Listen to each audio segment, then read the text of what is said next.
नमस्कार मित्रांनो, मी प्राध्यापक नामदेवराव जाधव। तुम्हाला लक्षात आलं असेल की महाराष्ट्रभरामध्ये काय वातावरण पाहिजे होतं आणि काय वातावरण केलं जातंय। लक्षात घ्या, हे राजकारणातील लोक अगदी हुशार, चतुर, मुत्सद्दी, तेवढेच सरड्यासारखे रंग बदलणारे असतात। हे तुम्हाला लक्षात येत असेल किंवा यायला पाहिजे। आतापर्यंत ज्या मराठा आंदोलनाचा फोकस हा अंतरवाली सराटी, मनोज जरांगे आणि शासन काय निर्णय देतं याच्याकडे असायला पाहिजे, तो आता फोकस डायव्हर्ट करण्याची रणनीती या महाराष्ट्रातील चतुर नेत्यांनी आखलेली। आणि म्हणून या नेत्यांचेच कार्यकर्ते या नेत्यांना फोन करतात, आरक्षणासंदर्भात काहीतरी प्रश्न विचारतात आणि त्याच्यावरती ते काहीतरी चुकीचं स्टेटमेंट देतात आणि ते स्टेटमेंट व्हायरल केलं जातं आणि त्या स्टेटमेंटवरनं आपल्या मराठा तरुणांची डोकी भडकवली जातात आणि ती मुलं मग कायदा आणि सुव्यवस्थेचा प्रश्न निर्माण करतात। लक्षात घ्या, तुम्हाला राजकीय लोकांची कोंडी करून त्यांच्याकडून तुमचा प्रश्न सोडवून घ्यायचा आहे, ही वस्तुस्थिती आहे।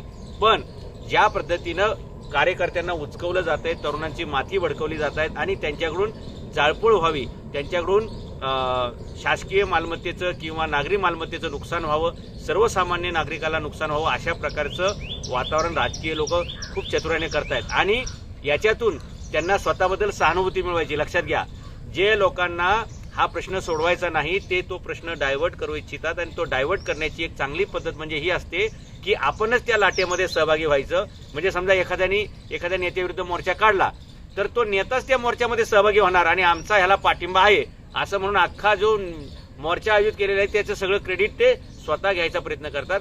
म्हणजे रेडीमेड पोळीवरती तूप कसं लाटून घ्यायचं, म्हणजे पोळी आपली नव्हती, तुपही आपलं नव्हतं, लाटणंही आपलं नव्हतं, कणिकही आपली नव्हती, मीठही आपलं नव्हतं आणि ती ताटली पण आपली नव्हती किंवा काठवडही आपली नव्हती, पण पोळी मात्र तुपासकट खायला हे पहिले असतात। ह्या राजकारणी लोकांना तुम्ही नीट समजून कार्यकर्त्यांनी वागलं पाहिजे। राजकीय लोकांची, नेत्यांची नाकाबंदी करणं हा मराठा आंदोलनाचा विषय, त्याच्यातून सगळ्या लोकांना कुणबी सर्टिफिकेट मिळणारे हा प्रश्न सोडवणं, या दिशेने हे आंदोलन जायला पाहिजे। परंतु हे पुढारी काय करतायत माहितीये का, की ह्या आंदोलनाची दिशा आता हिंसेकडे वळवायला बघतायत, जेणेकरून लक्षात घ्या, काल काय झालं, प्रशासनाने 2-3 जिल्ह्यामध्ये संचारबंदी लागू केली। प्रशासनाने काय केलं, एसटी बंद केल्या। हळूहळू काय होणार की याचा सर्वसामान्य नागरिकाला फटका बसणार। लक्षात घ्या, आपल्याला सर्वसामान्य नागरिकाच्या कोणत्याही अडचणी उभ्या करायच्या नसल्या पाहिजेत आणि या देशातील कोणत्याही मालमत्तेचं, सार्वजनिक संपत्तीचं नुकसान आपल्या हातून होता कामा नये, हे आपल्याला लक्षात घ्यायचे। शिवाय या महाराष्ट्रातील कोणताही समाज आपल्या विरोधात गेला नाही पाहिजे, अशा प्रकारचं आपल्याला वागणूक ठेवावी लागेल। आपल्याला ओबीसींचा पण पाठिंबा घ्यायचा आहे, आपल्याला SC STंचा पण पाठिंबा घ्यायचा आहे, समाजातील इतर घटकांचा सुद्धा आपल्याला पाठिंबा घ्यावा लागेल।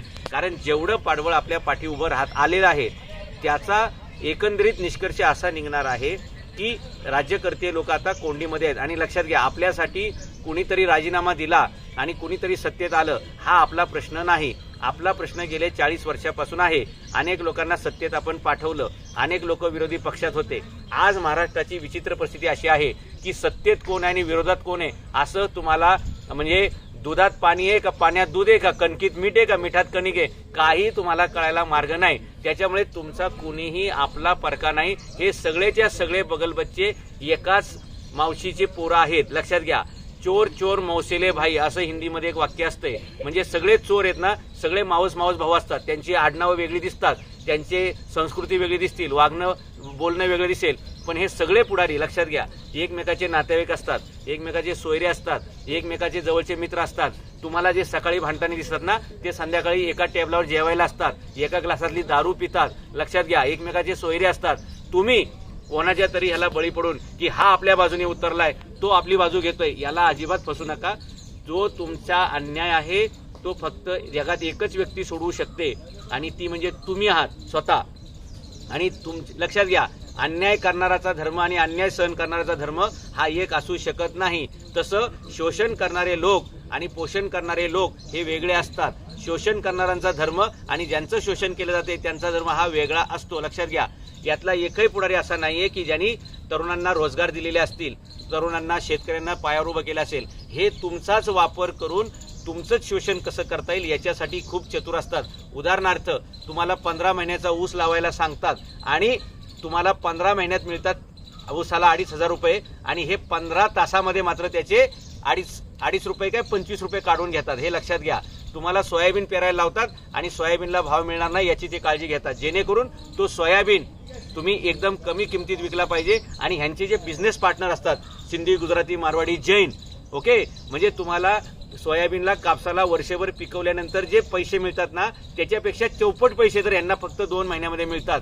मला सांगा, मग तुमच्याबद्दल कळवळ असता तर तुमचे हे वस्तू सुरक्षित ठेवण्यासाठी गोडाऊन यांनी बनवले का? मार्केट मिळण्यासाठी तुमच्यासाठी प्रयत्न केले का? तुमच्या पोरांना रोजगार मिळवण्यासाठी पुढारी प्रयत्न करतात का? नाही. तुम्ही जास्तीत जास्त बेरोजगार राहिलं पाहिजे, तुम्ही जास्तीत जास्त बिनकामाचे राहिले पाहिजे. आणि याच्यासाठी हे काय करतात?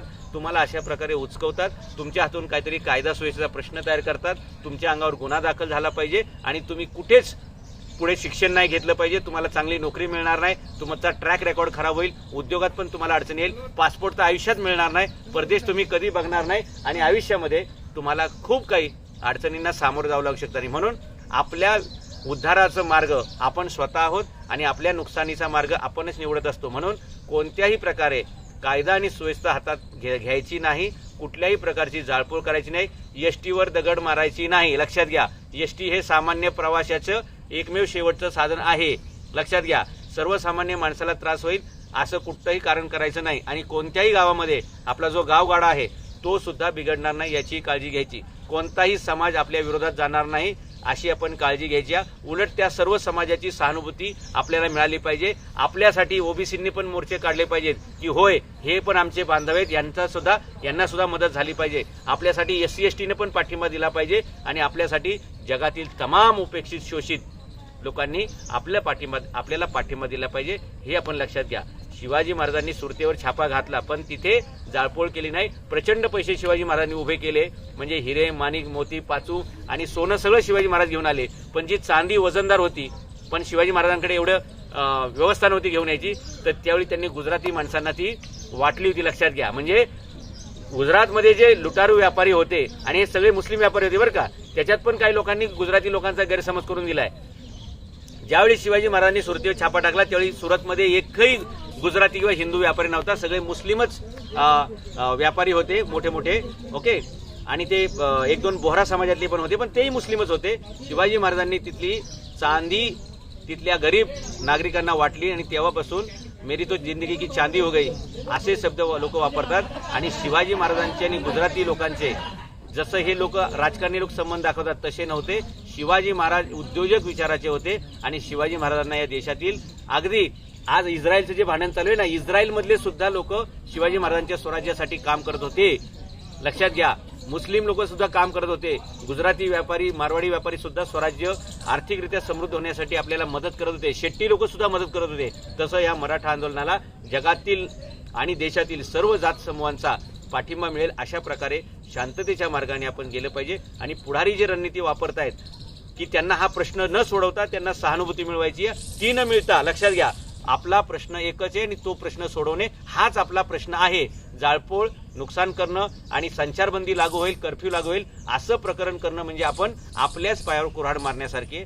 सर्व मराठा तरुणांना यातून माझी विनंती आहे की आपण कोणत्याही प्रकारे कायदा आणि सुव्यवस्थेचा प्रश्न तयार करू नका. आणि राजकारणी लोकांचे जे मनसुबे आहेत, राजकारणी लोकांचे जे स्वप्न आहे की हा मुद्दा डायव्हर्ट करून, ही लाट, ही सुनामी डायव्हर्ट करून ती आपल्याच अंगावर घालायची, तर ते होता कामा नये. ही सुनामी ज्या दिशेनं जायला पाहिजे ती बरोबर चाललेली आहे. आपण फक्त काय करा, जरांगे पाटील पण जसं आव्हान करतायत त्यांच्याही आव्हानाला, त्यांच्याही विनंतीला आपण सगळ्या बांधवांनी, देश बांधवांनी मान दिला पाहिजे. कारण त्या माणसांनी आपल्यासाठी त्यांचं प्राणपणाला लावलेले आहेत आणि ते निष्कामपणे आपल्यासाठी लढतायत. म्हणून आपण त्यांचा शब्द पाळला पाहिजे. आणि ते या युद्धातले, या लढाईतले ते सेनापती आहेत आणि सेनापतीने तुम्हाला एखादा आदेश दिला तर सर्व मावळ्यांनी तो पाळला पाहिजे.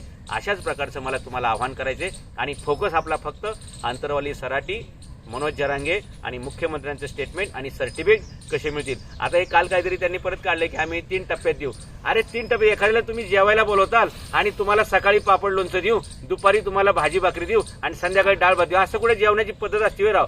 म्हणजे ही काय, अरे फसवण्याची काय पद्धती असतात की नाही? 3 टप्प्यात जेवण तुम्हाला असं केलं चालेल का की तुम्हाला यावेळी फक्त निवडणुकीचे आपण पोस्टर छापू, पुढच्या वेळी मतदान करू आणि 1 वर्षांनी मतमोजणी करू आणि इलेक्शन म्हणजे पार सत्कार संपायच्या वेळी शेवटच्या 6 महिन्यात तुम्हाला मंत्रीपद देऊ, असं चालेल का 3 टप्प्यात तुम्हाला? वा रे वा पठ्ठ्याण्णव, काय राव, म्हणजे लोकांना गंडवण्याची काय म्हणजे हे तरा झाली का? ही तर हाईट झाली राव. म्हणजे लोकांना तुम्ही वेड्यात करता काय?